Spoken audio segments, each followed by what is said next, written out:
Ang next part po ng aming business plan ay operational plan.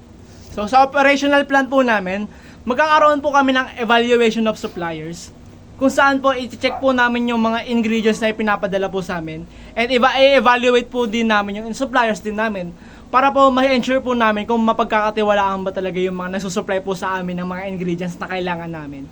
Next naman po is material requisition and receiving products. Kung saan po i-check po namin and i-verify po namin yung quality po ng mga products or ingredients po na natatanggap po namin to ensure and sustain the quality of our products po, ma'am. And then next po is storage and inventory control systems. Kung saan po dito po namin i-maintain po yung pag-store po namin and i-maintain din po namin yung high quality ng inventory system po namin. Next po is yung function of support and services. Kung saan po ang gagawin po namin ay magkakaroon po kami ng culinary development kung saan magkakaroon po ng innovation sa sweet treat recipes kung saan pangungunahan po ng Head of Culinary Development to meet evolving customer preferences and marketing trends.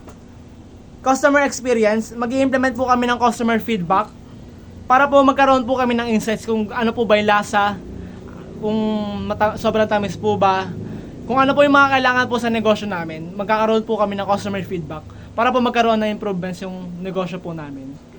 And sa finance and administration, meron po ditong strategic financial planning to support the growth and sustainability and of Sweet Bites.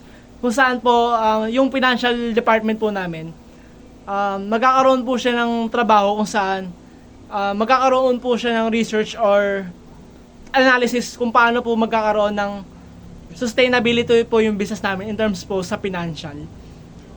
Next naman po is the shipment system and control.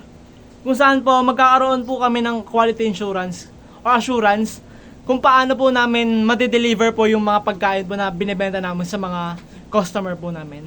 And that's for our operational plan po, ma'am.